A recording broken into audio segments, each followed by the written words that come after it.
right, and welcome to Fastbreak Breakfast, NBA podcast. My name is Keith Parrish, here once again with my buddies through the miracle of computer phone. I'm here with Chuck Anderson. Ow.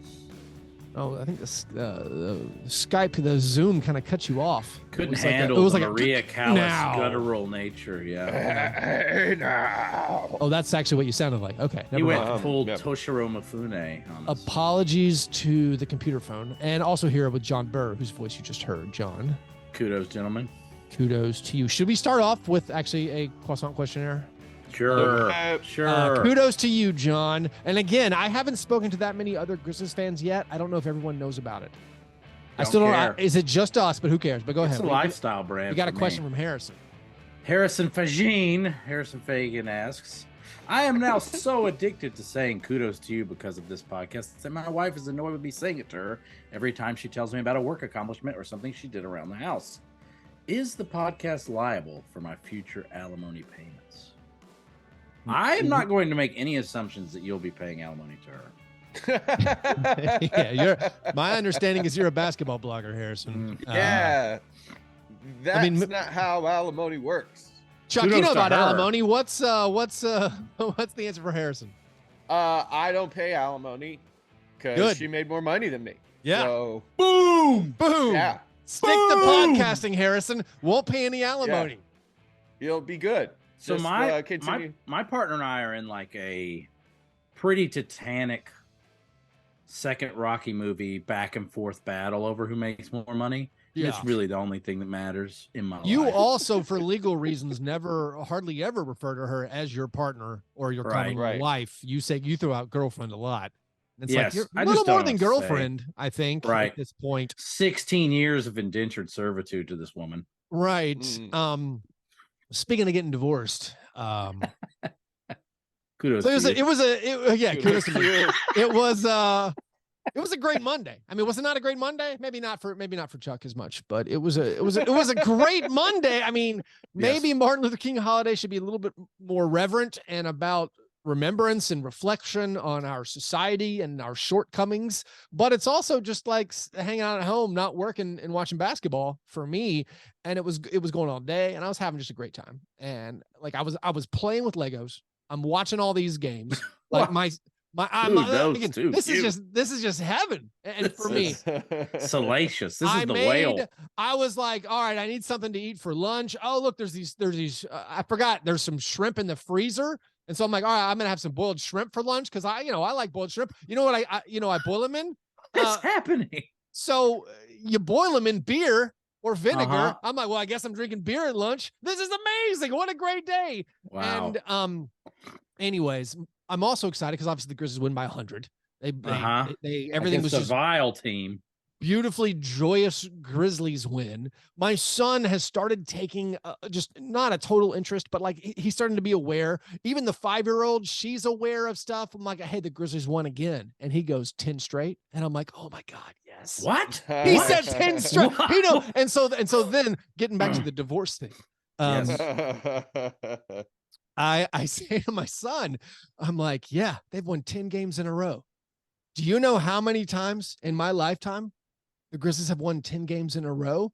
And he's like, I don't know, 20. And my wife pipes up. He's not going to tell you approximately. He's going to tell you exactly. And I'm like, oh yeah, I do. It's 2. The answer is 2.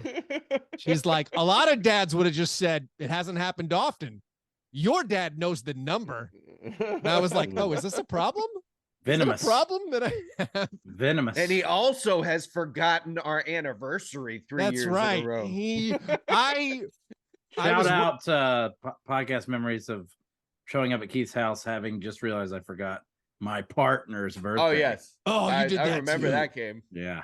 That was where amazing. I had to bring you places to go buy gifts. It took me to TJ Maxx. TJ Maxx, we were like, I was like, all right, Chuck, we got to go to the place that seems like I shopped at multiple places. Oh yeah. Because I've purchased nothing. And that was the first time I went somewhere with Burr, and it felt like people thought we were dating. They're like, oh, look what a wonderful couple. It's a phenomenon any man experiences with me. Yeah, I mean, not to stereotype John, but other people do stereotype John. Sometimes based on the number of the amount of jewelry, brooches, and blouses, fancy ways. He's a fancy man. No, also kudos to me. And knowing absurd Grizzlies stats, I'm rewatching the Grizzlies game on the local broadcast because I watched it on the national broadcast, and I want to just immerse myself in the joy. And Brevin losing his mind. I hear Pete and Brevin be like, "This is Jaren's 21st career game with 5 or more blocks," and I'm like, which means he's past Marc Gasol for second. And then they say he's past Marc Gasol for second, and I'm just like, kudos to me. Nailed it. Got those things on automatic recall. Love it. If kudos to me had existed when we started the podcast, this podcast would be called Kudos to Me. Yeah. We would be spared all these damn breakfast puns. Yeah, I'm out of breakfast puns. I mean, if the take foul had existed back then, we just would have named it the take foul. And it would have been just would have been another basketball themed basketball show. Speaking of breakfast and our mandatory theme of that we chose, our arbitrary title of Fastbreak Breakfast. I was gonna Game of Scones your 5 block business. What? Oh, what? Well, you got to introduce it better than that. What's that song? Peter Dinklage. A game of scones awkwardly thrust in front of our breakfast. John, what do you got? Indeed. Let's do, and we'll give you guys 3 strikes. Let's do the top 10 NBA players with the most 5 block games. Ever? Yeah. Great. Okay. I think that might be all right fun. with this. I might be all right at this. Yeah. I'm guessing there's going to be a ton of dudes from the 80s and 90s. I'll say this. There was only 2 names on this list that blew my mind. Okay. And one of them we'll get to because it elicits very bad memories just hearing the name. But Chuck, do you want to go first? I'm going to go with Dikembe Mutombo. Yes, that's correct. Okay. Where did you think he was going to rank? Like top 5. Yes, correct. He's second. I was certain he was first, and I was wrong, so I was very surprised. Keith, that's one. I'm gonna go with Mark Eaton. Number 3, well done. Back to you, Chuck. See, Game of Scones designed to make you guys look good. Yes. Hakeem the Dream Olajuwon. That's number 1. That surprised me. Yes, that surprised me. I don't think so. He is on the trophy for Defensive Player of the Year. I know, but like for some reason he got so many steals that I was the hot boy, as we now call it. Yes. Hakeem Olajuwon, Defensive Player of the Year. Yeah. Chuck, Keith, your turn. I'm gonna go with Ben Wallace. Ooh, our first strike. Oh no! Although it's just barely outside the top 10. I think he's 12th. All right, man. This is some fearful synergy that Keith and I had. This we did not discuss this, by the way. Oh, this was okay. Keith did the top 5, the 5 blocks thing, and I was already ready to do this. He was actually 15th. It looks like. Yeah, embarrassing for me. Well, you have an obsession with I do love Ben Wallace. Players like. I was thinking Defensive Player of the Year, and then I'm like, you really like players who like Ben Wallace, and like also players who are like super overrated, like Ben Wallace, who like a lot of BS and statistical non-Tilburg. Go ahead, Jeff. All right. This feels like a reach, but what about Patrick Ewing? Absolutely. Okay. Maybe the most underrated player now. Yeah. 6th all time. What about? I'll go Dwight Howard. I'll stick with Dwight Howard. Dwight Howard is 18th, so 2 strikes. Oh, being awful. What about David Robinson? Oh, that's a good one. Absolutely 4th. Yeah, I wish I would have thought of that one. Come on, Keith. I thought I'll go with teammate of David Robinson, Tim Duncan. Ooh. Oh no, I already out. I had a choice, Counting. and I went with Duncan. I went with Robinson over Duncan. Yeah. He's 12th. Keith, you have struck out. I'm struck out horribly, quickly. The others are Manute Bowl. Oh, yeah. You should have just gone with Genetic Freaks. Sean Bradley. That makes a lot of sense. So, Chuck. That was my next morning. one. That was my next one. Marcus Camby, and the most shocking one is Theo Ratliff.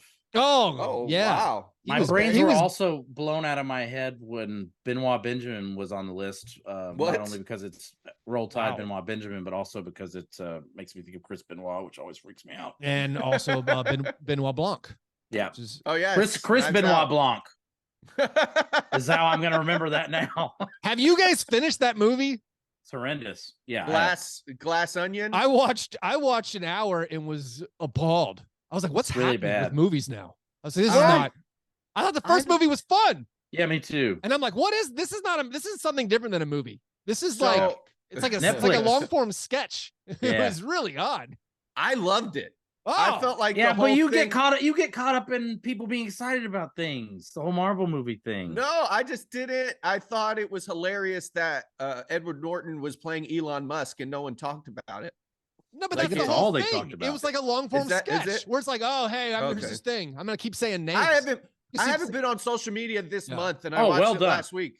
I may never. Kudos to you. Yeah, that's all people talk about is that. I'm just done. How salient. I think I'm done with it. Was that a resolution, Chuck? Yeah, I decided at the beginning of the year to delete social media off my phone. I'll go on Twitter links, but I don't know anything, and I love that movie. I thought it was great. I took it off my phone, but I'm always at a computer, so it just accomplishes. I didn't take it off my phone because I use it constantly, but thankfully, Edward Norton's character has made it virtually unusable. And I have trouble using the iPhone version of Twitter now. Is really odd. And I'm like, this is making me use it less and less. Thank you. Like, I need to wean myself. I mean, part of it is like career-wise, I'm using it a lot and I have to do stuff, but it's like, I do like the fact that I'm checking it less and less. And that's great. And I'm never finishing that Glass Onion. I feel like I'm getting paid alimony from an abusive marriage. Like, I have this wonderful freedom, and there's I have energy to do other things. I've read 2 books this month so far. That's great.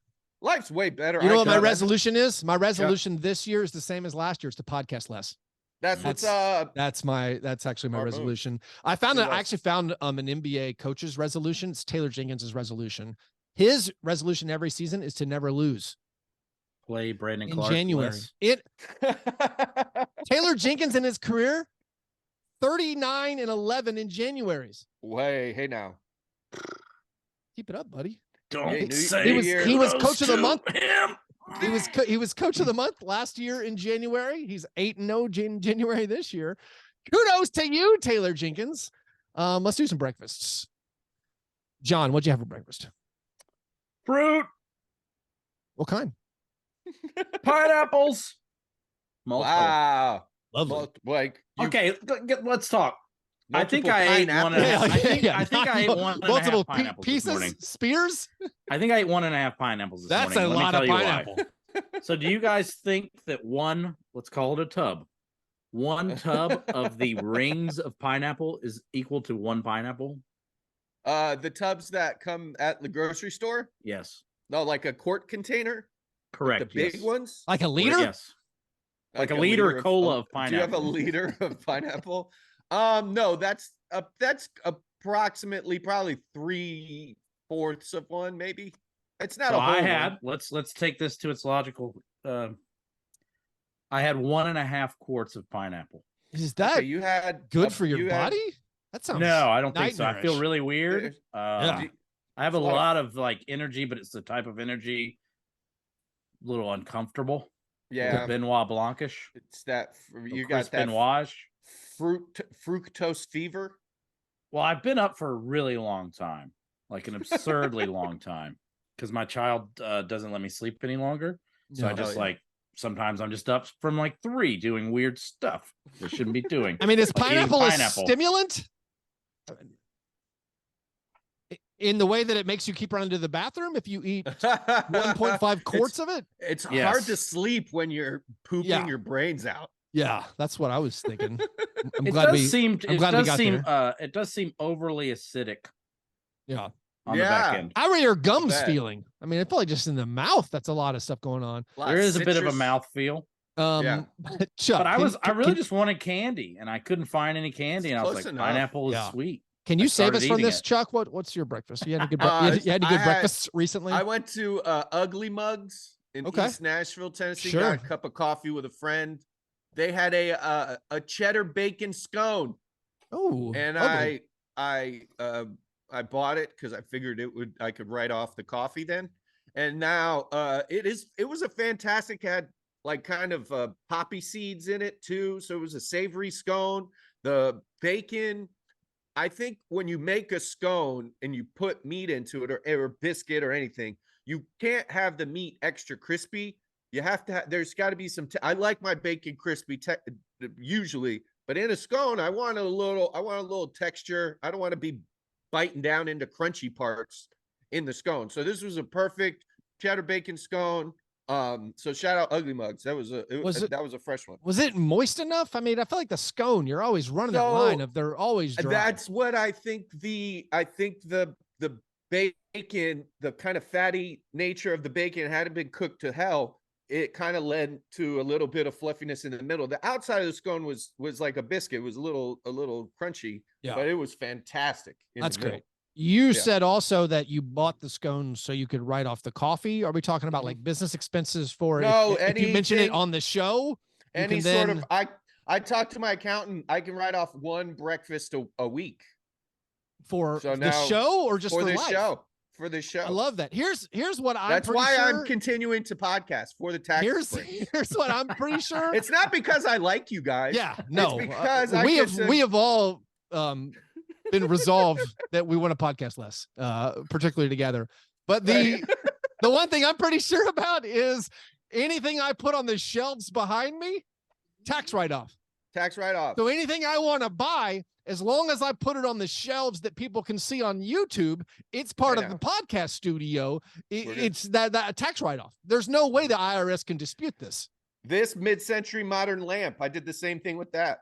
That's the reason, Chuck, you put your entire home on behind you. This is now my podcast studio. It's podcast studio decorations. 100%. I think we found an incredible loophole. This is awesome. Mm-hmm. I just got to now train my child to do Instagram for me. He's 8. When will he learn? My breakfast was not spectacular, but actually technically it was. Okay. I had just Cinnamon Toast Crunch dry out of the box. Hell yeah. Not the Cinefuego Toast Crunch as Trey Kirby talked about on the previous episode. Just regular classic Cinnamon Toast Crunch. It's so good. Keep up the good work, Cinnamon Toast Crunch. Anyways, those were our breakfasts. After our breakfasts, we move to our breakfast in bed apologies. This is our chance to make right what we might have gotten wrong on a previous episode. I assume you guys have something that you would like to make right. John, why don't you go first? What's your breakfast in bed apology? As usual, I have picked the absolute worst moment in a player's career to turn on him. I took a dump on DeMontis Big Boner Sabonis last week. And he responded by being named NBA Western Conference Player of the Week, averaging a triple-double, leading his team to 4-0 record. I watched 2 of those games. Looks like an MVP candidate. Is now on the MVP tracker. Yeah. I also watched the Pacers play anybody at guard and look at least Tyrese Halliburton-esque. Every time I decide to take one side of an argument, it crumbles and switches the other way. He has recorded a franchise record 20 consecutive double-doubles dating back to December 4th. He has become the first player since Larry Bird to post at least 15 points, 15 rebounds, 15 assists with 2 blocks and 2 steals. Yeah. Although he's been doing all of this. Asterisk, John. Yeah. All stats against the Rockets should not count. No. Agreed. LeBron James put up 48, 9 and 9 with no assists. Yeah, they're playing the Rockets. But that was his 4th triple-double of the season. Yeah. And in the same week, he also had a game with 19 points, 15 rebounds, and 16 assists. Sabonis has always been awesome at stats. He's done this with Yes. a broken thumb. Yeah, You that say part's that cool. they also won all of these games. Oh, I'm with you. And you know, He's a good player. The second I turn on him, he stuffs it in my face. Is probably definitely going to make the All-Star team now. No, he's Certainly going over to my make the All-Star team. awful selection of Draymond Green. The Kings. I'm sorry, and I will provide penance with yet another. What's that song, gentlemen? Oh wow! Dinklage, Peter Dinklage, Peter Dinklage, Peter Dinklage, Peter Dinklage, Peter Dinklage. A second game of scones. A second game of scones. The future All-Star, Domantas Sabonis. I guess this will be his third time making the All-Star team, I think. He leads the league with 33 doubles on the season, as I alluded to. You guys get 3 strikes yet again. There's no triples. I want to know who the top 5 are in double-doubles this season. Wow. 3 strikes and you're out. So Chuck, since you won, you can go first. Or actually, Chuck, since you won, let's let Keith go first and try to get it. Is going first better because there's more strikeouts for me? I'll go with Nikola Jokic. That's correct. He is second with 30. Luka. First strike for Chuck. That feels wrong. Luka? That feels wrong. Are we talking specifically? No, rebound double-doubles? Just double-doubles. Okay. Just double-doubles. I will go Lucas 7th. I will go with Joel Embiid. Wrong. Strike. Giannis. Correct. 5th. 25. These 2 are hard. If you guys get them, I'll be very proud of you. I'll go with Tyrese Halliburton. God, no. Man averages like 12 assists a game. I know. That's weird. Jason Tatum. You guys each have 2 strikes. These are hard. I will say this. One of them just had, if Sabonis hadn't got player of the week, I think this guy could have had might have been the second best white lug in the league that week. Finally breaking out. I got distracted. I'll go with James Harden. I'm gonna go this assist route until it kills me. It's killing you. That's a 3rd strike. Double. The other answers are Julius Randle and Nikola Vucevic. Oh, that makes Gucci sense. Man? Yes. Gucci Man really shocked me. Julius did not shock me. You guys didn't have bad guesses. They just didn't have as many as those fellas. Yeah. Well, I wouldn't have gotten Vucevic in a lot of guesses. Chuck, that's another win for Chuck. It's Chuck 2-0, crushing it. My favorite King stat that I saw this week is that the Kings are 5 games or more above 500 for the first time since the year 2006. I love that. I love that. Yeah, they're fourth in the West. 4th. So a lot of their All-Star stuff. A lot of their All-Star stuff is going to be that they're 4th in the West, but we also got to acknowledge the record is not spectacular. Or 23 and 18 is like that's solid. 24 and 18. 24. Okay. But like they're I don't know.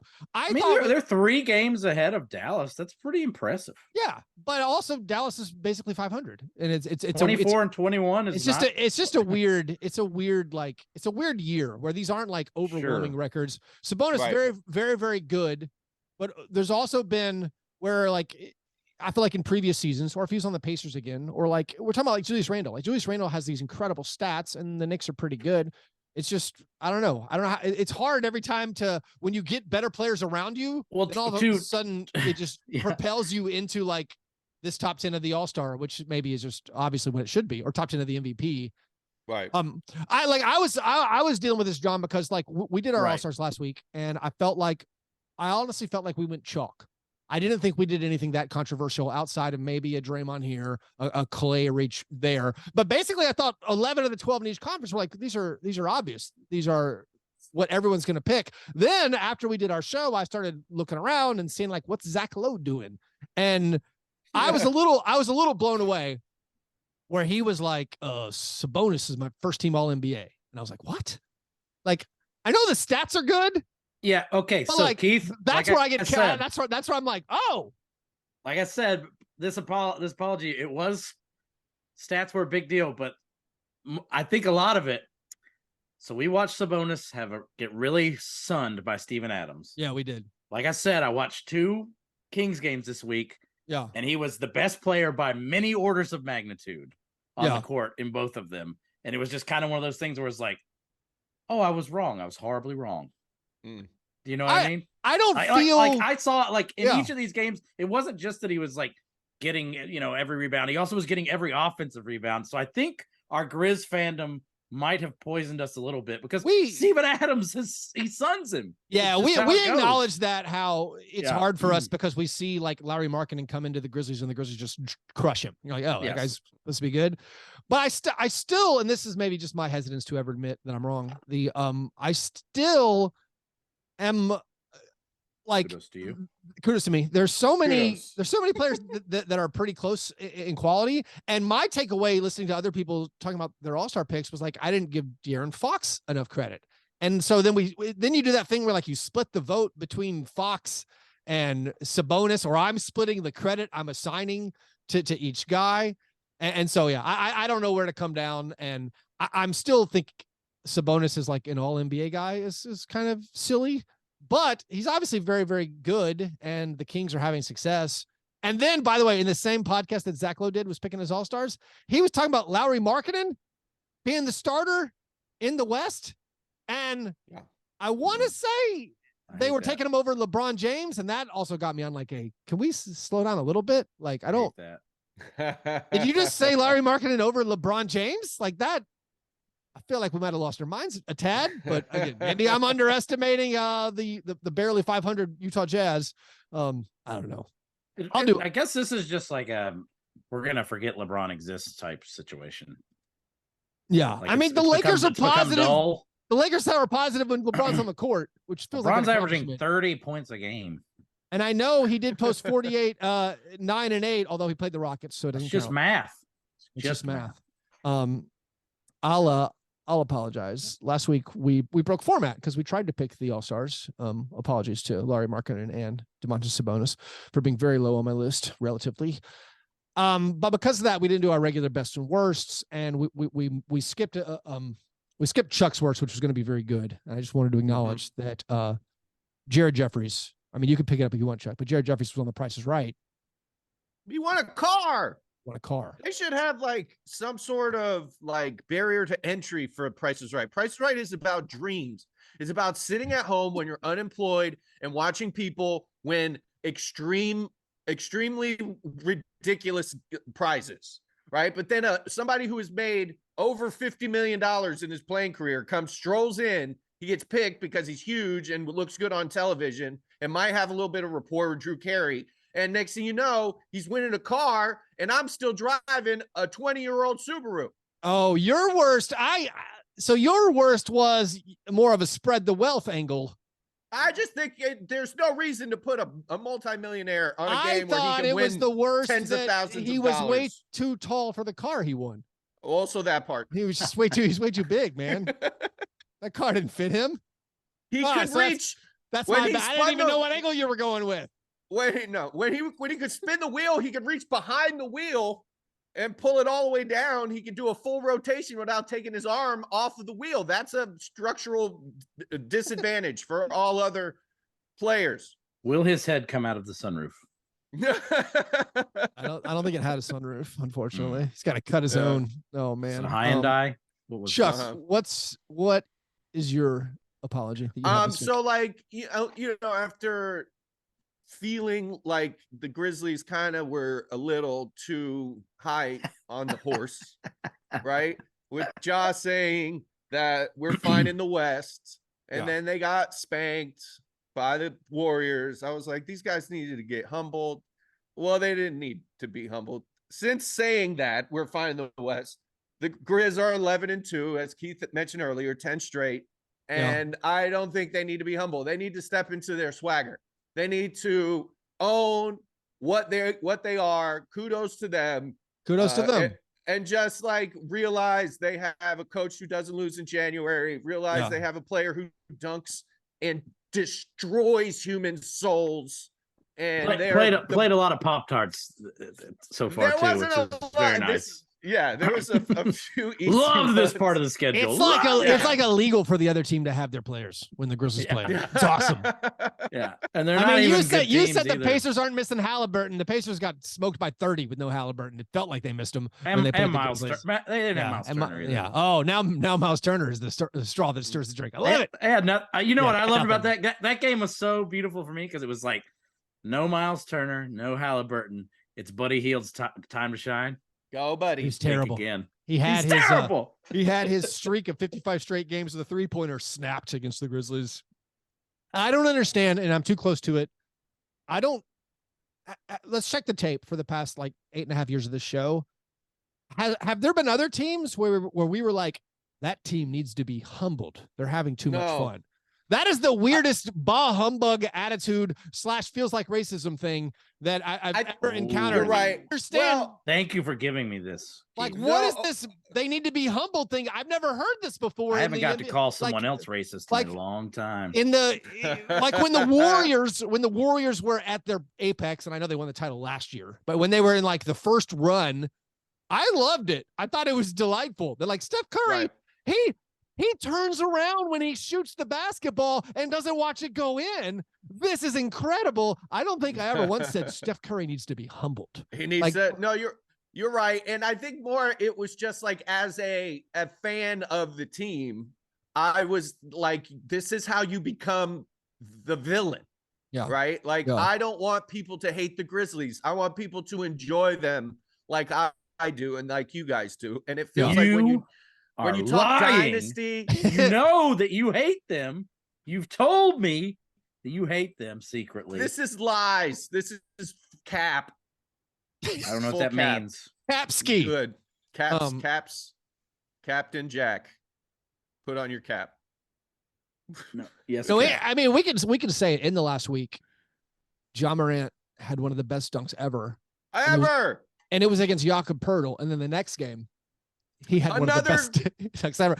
His quote: Miles Turner made a business decision sitting out that game. Was that Jalen? Yeah, Jalen Smith. His just quote, which was subtext, kudos to me. He said, "That is the one we've been waiting for." It's like John the Baptist in the wilderness who goes before. This is the one we've been waiting for. He said that was the one we've been waiting for. It's time to roll out the old ad campaign. It's got to be the shoes. Oh, hell yeah. That's how the money someone gets made. in our Slack chat, in the Patreon only Slack chat, was suggesting, was he holding back for marketing reasons? He waited till the Jaw ones came out, and then he's going to start connecting on these dunks. Keith was very proud of his son for knowing that the Grizzlies had 10 in a row. My son showed me Jaw's shoes. Oh yeah. That was a moment for me. He's like, these shoes are incredible. And I'm like, son, this is a moment. Is that how you found out your son is a rollerblader? Yes. He loves to rollerblade. I don't know what any of that means. I don't either. If you want to watch the Grizzlies, hey, you might as well get some season tickets. Call 901-888-HOOP. You better get them. They're going fast. Guarantee your playoff priority. Get the best seats at the best prices with Grizzly season tickets. Again, Grizzlies.com or 901-888-HOOP. Also, this Friday night, all right, the Grizzlies play the Cavs on Wednesday night. Chance to win 11 straight. That's a great game. I don't know if Donovan Mitchell's going to be healthy. I believe by rule, he's not allowed to play against the Grizzlies since he's a good player. So, they play the Cavs on Wednesday. Then on Friday, if they take care of business against the Cavs on Wednesday, it could be for their franchise record 12th straight win. And we are hosting a watch party. All of that to talk about a Grizzlies against Lakers late night game. It's on the West Coast, but we will be at Noble's Beer Hall in Nashville at 9 p.m. It's a little bit of a Fastbreak Breakfast listener meetup. We got listeners coming from Indianapolis, from Portland. So if you're anywhere near Nashville, it would be embarrassing for you not to show up and make the short drive if you can do it. So Grizzlies watch party this Friday, January 20th, 9 p.m., Noble's Beer Hall. We'll be giving away lots of Grizzlies prizes. See you there. All right, steak and eggs, best thing. What's the best thing you saw in the last week? John, what's your steak and eggs?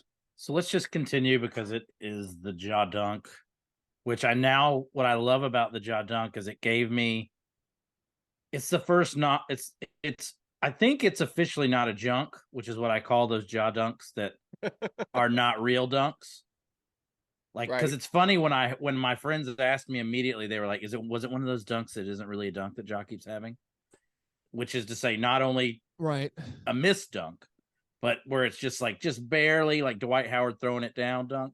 I feel like this is definitively a classic in-game all-timer, no annotations, no asterisks, no caveats. The one thing that I feel like we should quantify, that I need a sports science about, which I'd never thought of that much before. I now want to know what angle or how many degrees below, like if there's a line drawn, an axis that's like the top of his head, and the ball gets cocked back beneath the level of the head. I know we've seen these cockback dunks before. The prime meridian. I mean, Gerald Green, like Steve Francis, they would pull it back really far. Took it to Waffle House. Yeah. So he cocked it back to Waffle House, and I now need to know. I need some formula that tells me, like, one, how far he cocked it back. Like, it was fully loaded. The trebuchet was fully loaded. It was pulled all the way back. And then you have to add in, I think, the height of the defender that's there. Like, that has to be part of it. I had, for whatever reason, a lot of people in my mentions like throwing me Russell Westbrook dunks, where I'm like, this dunk is special. It's unique. And then everyone's like, well, check out this Russell Westbrook dunk, which is similar but way worse. And I'm like, what? I don't understand why you keep showing. Like, Westbrook, one of the greatest ferocious in-game dunkers. I mean, just ferocious. If we're talking about the energy generated, those Westbrook dunks, more violent. I grant you more violent. But now when we have this, what about the cockback angle and the taller guy in his face and still just get it, and the takeoff distance? I don't know. Like, there needs to be a formula. I mean, whenever you start thinking of, is this better than so-and-so's dunk? I mean, there was the Anthony Edwards dunk that they called it a charge. That was like, it was a charge. Gabe Vincent held his ground. That was a charge. Gabe Vincent held the line. No, but it entered that, where I'm like, all right, now let's start talking. Let's start comparing. Josh said it was his best ever. I don't know if that's true. Like, the one he would have had on Malik Beasley last year. But I like this one better. I also like the story of this one, because I can't believe that teams keep blitzing Ja, because it's like, you're just going to get dunked on now. Well, the Pacers their defensive game plan was straight out of last year. They didn't really care. I don't think in that game. Yeah. But no, it was it was very, very special. Chuck, what's your best thing? My best thing. So last week I hinted at you guys, the Heat were playing the Thunder on TNT. All of Miami's good players except for Jimmy Butler were out. Yeah. And it was a spectacle. It was one of the more exciting games. The Heat only won by 1, but they won on a free throw. But the way the game built, nothing more exciting than that.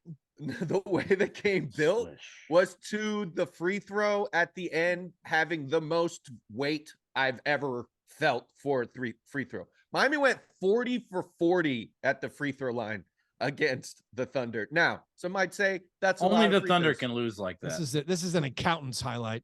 This is an accountant's highlight, but the feeling when you watch a game where there's a streak like that, right? Like, it builds.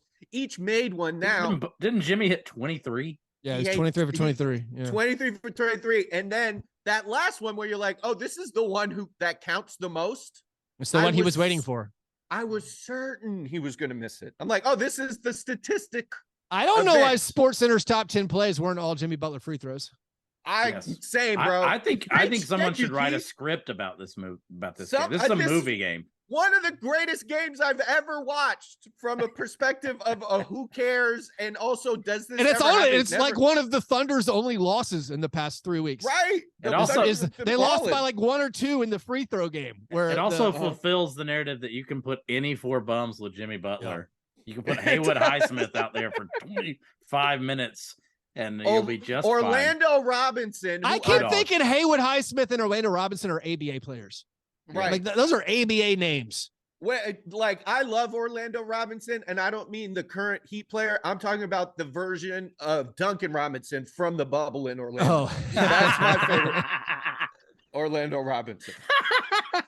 I know you're not supposed to talk fantasy basketball on the show, but I was playing a guy who had Jimmy Butler, and at one point in the week, his team was like 68 for 69 from the foul line. I'm like, that's not fair in a categories fantasy basketball league. Can I tell you that to complete my heel turn on the once vaunted second favorite team for me, Miami Heat, all I wanted was for Dwayne Dedmon to get in there and get fouled and miss we should have done an emergency Dwayne Dedmon podcast after he got when ejected. He threw the massage gun out there.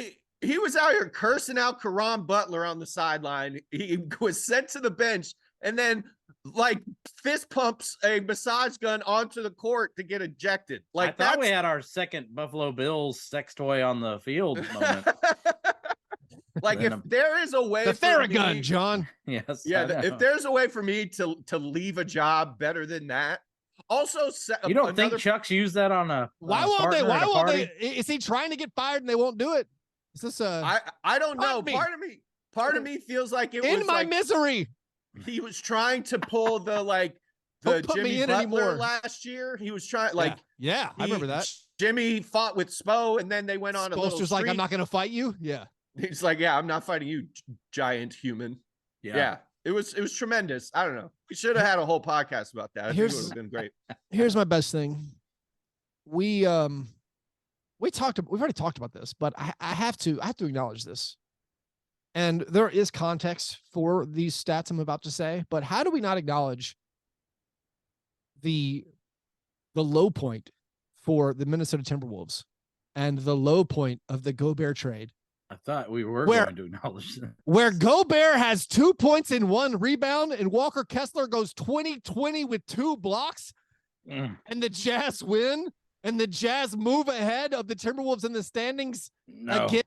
Yeah, Gobert left with the sore groin, which, by the way, we are not doctors. But I'm certain of that. I feel pretty confident there's times where I know where a guy should not play, and he does, and I'm so confused about it. We see this in football all the time. We see it in basketball. It's like, hey, Devin Booker's questionable with a sore groin. He's going to play on Christmas. You're like, you probably shouldn't. And then it's like, oh, he's not out for 2 months. And then you see these guys like, oh, this guy's got a sore hamstring. He's going to play through it. Like, you shouldn't play through a sore hamstring. Like, he's going to get hurt again. And it happens constantly. And now this is the same thing with Rudy Gobert. He was questionable going into the game with the sore groin. You're like, hey, probably shouldn't play, man. Just get healthy. He was up for it. It's a revenge game. He's got to put the Jazz in their place or something. Well, this was he wanted that bowl moment. Oh, did you hear Nikola Jokic says, he says, if Bol dunks on me again, I'm going to F him. Good Jokic. I don't know if it's lost in translation or what. That is a Slovenian prison insult. Yeah, English second language. Good job, Jokic. But what a how much worse off could you be than having the guy you traded away as part of this package? Boy, it was Walker Kessler plus all the picks, and then Kessler looks so good. And, incredible. Has career highs in points and rebounds, and and costs nothing. Like he will be late first rounder, just free contract for like 3 years. Yeah, right. That's the perfect contract. You know, also, the late first round hit. Kyle Anderson has a triple double, wasted. Oh, it's rough. That could be my worst thing. Anyways, the opposite of our steak and eggs best thing is our cream of wheat worst thing. I'll do my worst thing first here. It's not that the Timberwolves blew a Kyle Anderson triple double. In the Lakers' last 2 games, they have challenged a call, lost the challenge, and yet gotten the call on the court to be reversed. This is driving me insane. I feel like I'm losing my mind. Yeah. They've challenged foul calls. The foul calls were upheld, but in the first situation, playing the Sixers, a 3-shot foul against James Harden was taken away, was side out of bounds. That saved them 3 points. but they've lost the challenge, lose their timeout. I guess it's the semantics. I guess that you had to write the rules some way where you can't challenge continuations or whatever. Then playing the Rockets, the same thing. They give Alperen Şengün. I almost called him Anton Chigurh. Alperen Şengün. He's been pretty nice. He's been great. He gets continuation. The Lakers challenge the foul call, knowing that foul call is going to stand, but they're like, we have to eliminate continuation, and they get it right. So both times it's the challenge is unsuccessful. However, the basket is wiped away, and it saved them points. I guess it doesn't matter in the grand scheme of things. And I know continuation. I don't understand continuation anymore. It used to be, if as long as you didn't put the ball back down after the whistle blew, just a free roll. Do whatever you want. Like ball goes in, and then they started taking away. It's probably good. I mean, the start of the upward shooting motion. They're pretty fun. Yeah. I mean, I guess if we want to do the research where it came from, it's because we decided Chris Paul shouldn't get 3 free throws when he picks up a foul under his own basket and then throws it full court. You're like, all right, that can't be 3 shots. Right, that's killing the game. All right, and I agree. All right, so we took that out, and then it became all right. James Harden is bumping into everyone off a screen and throwing up a shot, getting free throws. The fans are rioting. So I honestly support the continuation changes they made. I just I don't understand them all, and these challenge rules. Whew, it is it's confusing. Anyways, what are the worst things you guys have? Chuck, what's your worst thing? Man, I know LeBron James just passed 38,000 points scoring, but he did it against the Rockets. So does it count? He did it all against the Rockets. Yeah. No. LeBron will be most likely passing Kareem this year on the all-time points list, maybe by next week, because he's averaging 40 a game at this point. I'm just like, we're going to talk about him a lot, and it hurts me because I'm a Heat fan. Can I show you guys I've finally embraced the pain of being a Heat fan in an era where LeBron James is like, just shining. He gets all the love. Here's the back of my phone case. Oh, Chuck still has a masked LeBron and a Heat jersey on his phone case. Do you remember LeBron when he broke his face? Hey. Oh, first of all, I'm getting in touch with my feelings. I'm trying to understand this trauma. But every time I feel like I've moved on, somebody from ESPN writes a piece talking about they've gotten so bad where they wrote an article, 2 like professional sports writers wrote an article about the last time LeBron James scored less than 10 points. It was like 1,500 games or something, right? It was some ridiculous, like they did an article about his last who cares game when Drew Gooden led the Cavaliers in scoring in 2007. Like, I think we've reached peak LeBron saturation. I thought I might have said like a way too high embarrassing number. It's 1,070 something games, so it's very close to that. You're only off by 30%. I mean, it was 16 years ago at this point. So like, I don't know, which is like an interesting tweet. That's an interesting tweet. It's not an oral history. It's not. Tim Bontemps and Dave McMenamin shouldn't be spending their time on that. Well, those are Zach Lowe's boys. Do you know how that streak's going to end? John Goble. It's going to be John Goble throwing him out in the first half of some game. Some stupid John Goble call. Some ref. I've turned into Homer. I've turned into Homer, anti-ref guy. All right, it's been 9 years of fighting the good fight, trying to defend the referee's decisions. I've seen so many weird calls. Hey, I'm not even talking about, they are correctly adjudicating the rules on these challenges. By rule, the challenge failed, but we have to change this. I'm not even upset about that. I'm upset about actual calls in the games that I think are bizarre. John, what's your worst thing? I'm sorry, Chuck. You're going through this, by the way. That I mean, it's just this is like someone you loved who's moved on. I don't know how to feel about you still having the Miami Heat LeBron on your phone. I know it's sports, it's different. This is not the same as me getting email from my divorced friend, and the email like title of the email address had both his name and his ex-wife's name. Like a joint email account. I'm like, bro, you got to change that. That's messed up. Always worry about those social media accounts where it's like the Frazier family. This was a Gmail account, and it wasn't even in the Gmail, but just like the name, the chosen name in the context. I was like, oh no, hanging on. It made me so upset. I used the term bro. Yeah, John, what's your worst thing? I made a terrible, grievous error. I thought I would go check out the Nets, Sans, Kevin Durant. Yeah. Don't do that. Yeah. Maybe one of the most gruesome offenses to watch in the league. As much as I used to love watching Kyrie Irving, I think everyone knows now that if you just switch everything, his powers are muted. And I think that, I'm not, without exaggeration, it makes me really appreciate what Kevin Durant was doing, because I think this is one of the most boring, and I don't want to take a dump on Jacques Vaughn, because what he's done with the defense is amazing, but offensively, one of the most boring, unwatchable teams in the league. I was, and these were losing to two excellent teams. The Boston Celtics are probably the best team in basketball, and as we've gone over, the Thunder are unbeatable unless you make every single free throw now.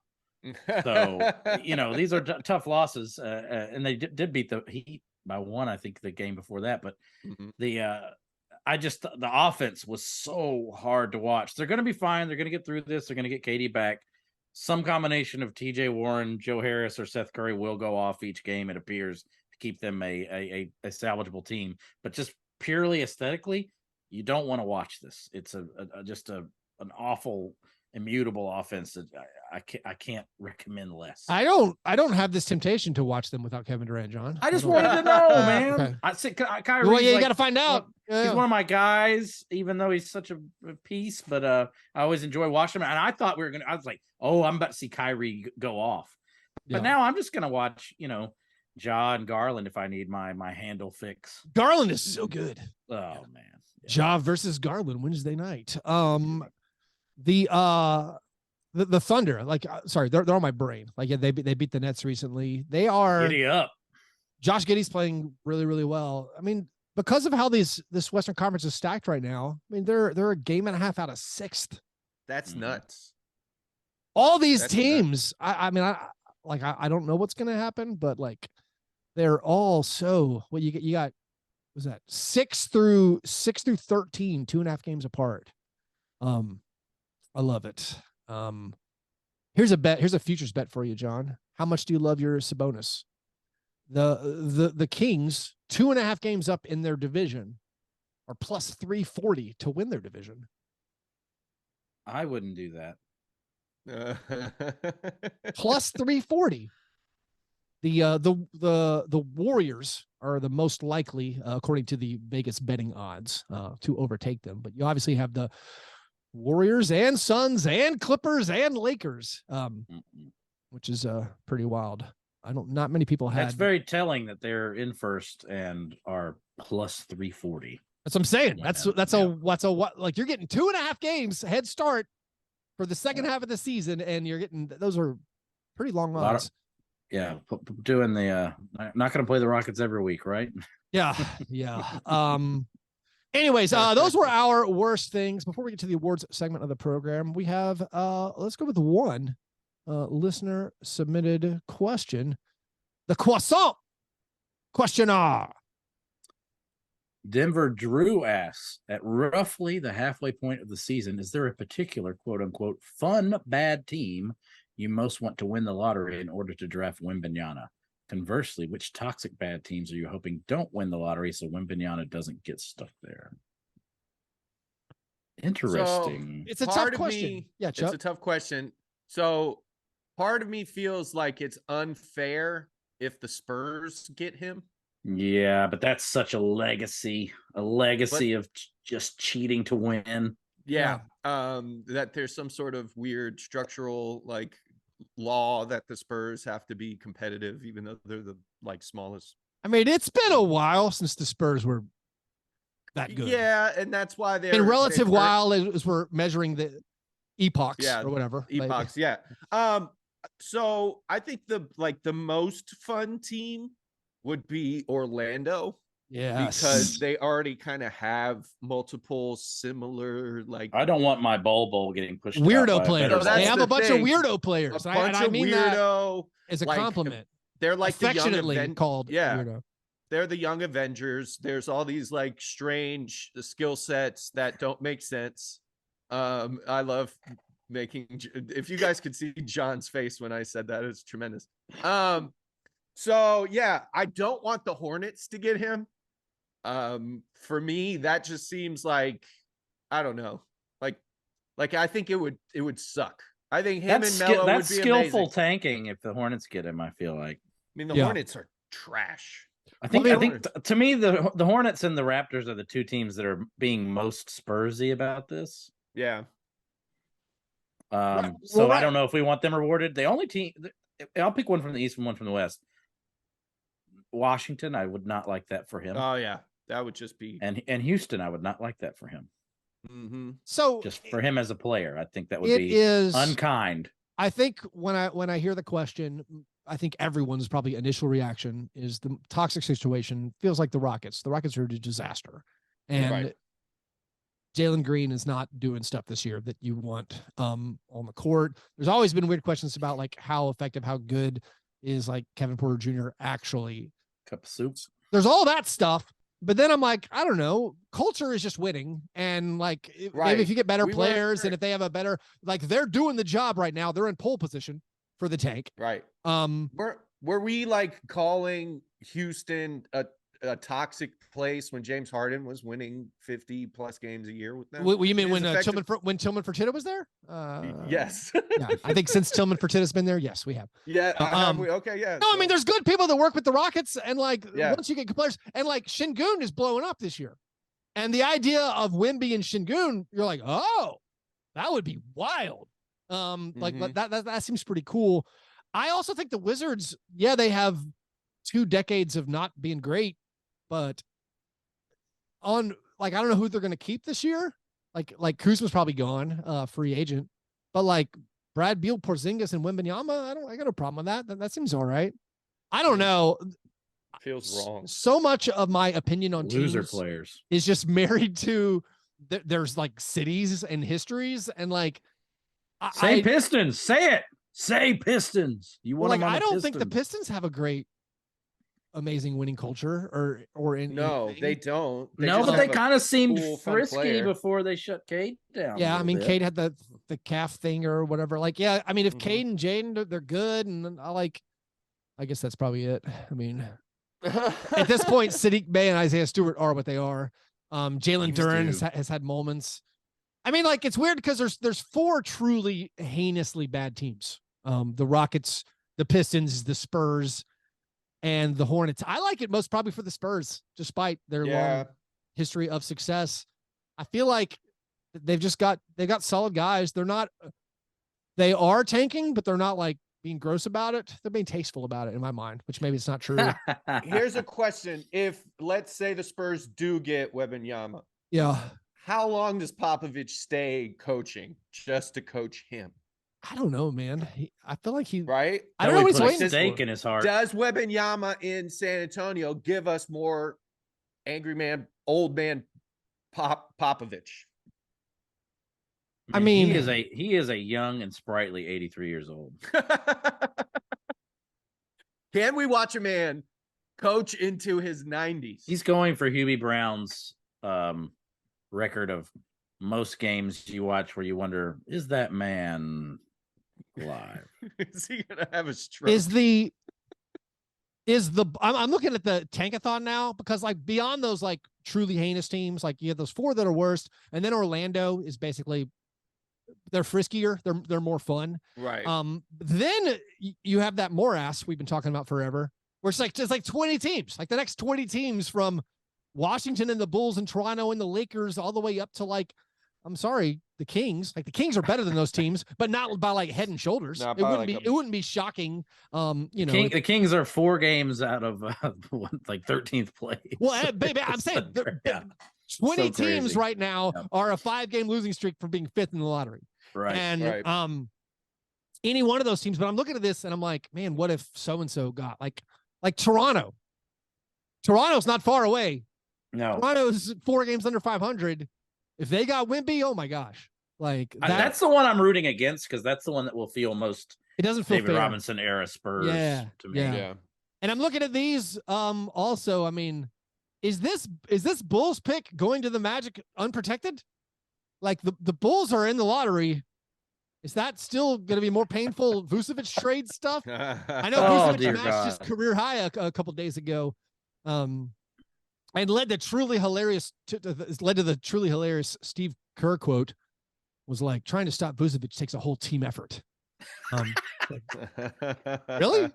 That killed me. It's a great question. Play Looney more. I think my official thing, I don't know, I'm just broken and I like being punished by the same master over and over and over, and I'll pick Spurs. Just get back to the Spurs. Like I'm used to them having stuff. I like the Raptors. I enjoy cheering for the Raptors. So despite the fact that feeling like it's cheating, that seems pretty cool. I don't enjoy the Rockets, so I hope that doesn't happen. Honestly, here's a weird thing, and here's how far I feel like I've grown as a person. I think I'd be comfortable with the Thunder getting him now.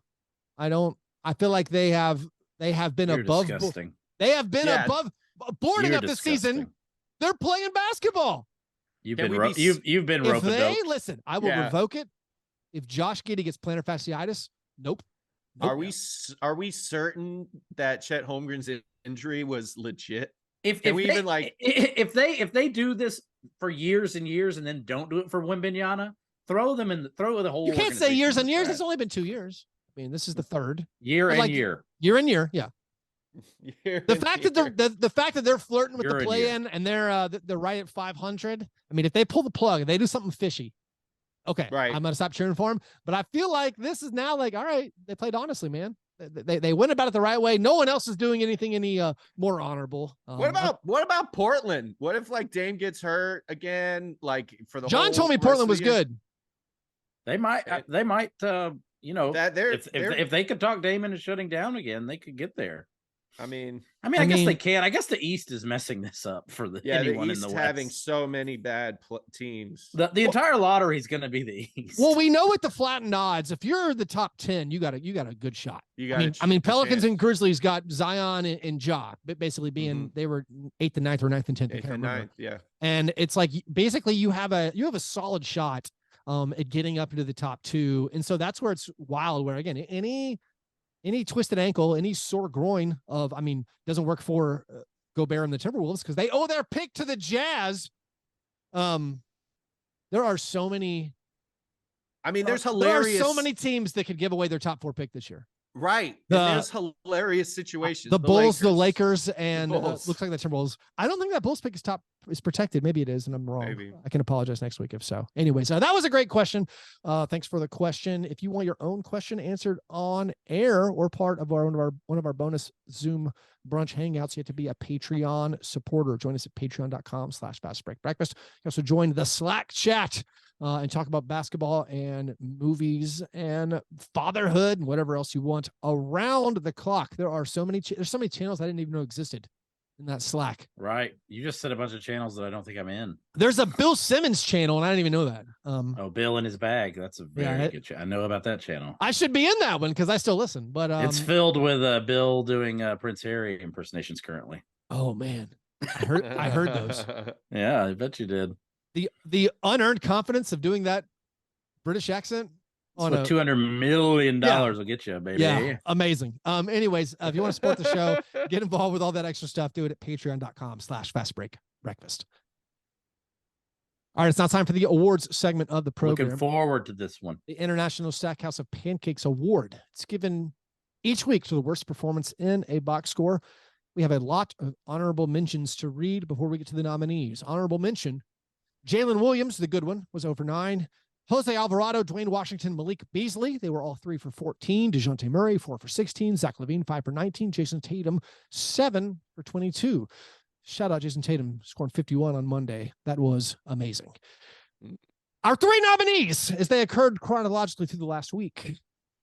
We have Tyrese Halliburton fill in number 1, Andrew Nembhard. Old plug and play Andrew Nembhard in a loss to the Hawks, not so much. 2 for 16.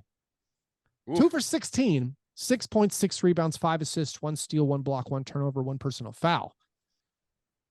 Fellow Pacer Aaron Nesmith in a game against our Memphis Grizzlies was 2 for 13, 6 points, 7 rebounds, 1 assist, 1 steal, 2 turnovers, 2 personal fouls.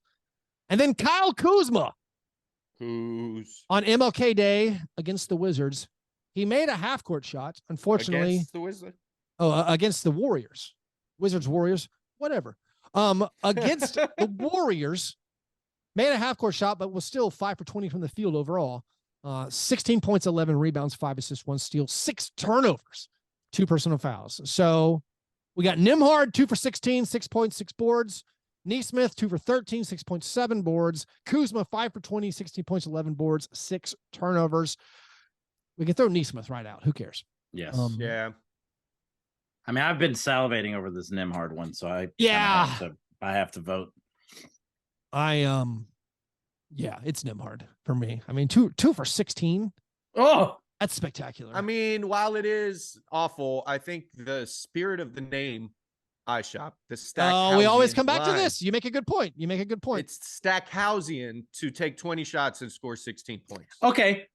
When you play alongside an earnest, flawless, plays the right way, never misses a shot in the first half Titan like TJ McConnell, doesn't that make your shots more deleterious when you take them away from him? I don't know. Okay. Man. That's a bit of a stretch. Was that the Larry Hughes correlate? I think that's what you're Yeah.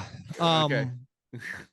I mean, Kuzma 5 for 20, but it's not like it's not that spectacular of a volume. It is volume, but also it's volume, but it ain't high. But also, right. A double, 5 assists. But double to offset the 6 turnovers. I'm definitely Nembhard. It's 2 out of 3. Chuck, you can go the way you want. 2 out of 3 is good. I just wanted to make sure. Right, that's fair. Yeah.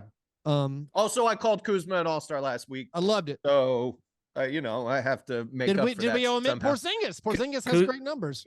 Kudos to you. Kudos to congratulations, Andrew Nembhard, on your first career International Stackhouse of Pancakes Award. Par fadeaway, gentlemen. What things are we looking forward to in the coming week? It's that watch party. Big watch party, Friday night. Big one. The biggest. 9 p.m. Plane tickets is cheap, y'all. Come out. I'm excited to watch some basketball with Joe Yoder, who's going to be in town. Shout out, longtime Patreon supporter. Longtime supporter, OG. Joe Yoder. OG breakfast head, Joe Yoder. I'm excited to see some Trent's coming out. We're going to have Mike. We're going to have all these folks who I see digitally on the internet. I'm sure there are other people going to be there. You guys will get to see my concerned face as you approach me. Yeah, Burr is an agoraphobe, so when he's in public, don't take anything. It's not you, it's me. It's not. And look, come up to us if we look at you like we aren't best friends. That's okay because we haven't met before. So let's just give me a minute. Just give me a minute to make sure you're not weird, and then we'll go from there. I'm also looking forward to. Oh, go ahead, Chuck. What you got? No, I'm looking forward to solving this 5x5 Rubik's Cube this week. I'm gonna put all the effort I have in my life. I've mastered the 4x4. That's kind of easy at this point. I can get one finished in under 2 minutes. This is my next mountain, and hopefully in the next week I could figure it out. So that's my hard thing I'm doing this week. I'm looking forward to the Clippers leaning fully into the Terrence Mann experience. I love the Terrence Mann as the starter for the Clippers. Who among us didn't pick up Terrence Mann? They've finally moved on from Reggie Jackson, and then unfortunately, right when they move on from Reggie Jackson, John Wall goes down, so Reggie Jackson he's back in.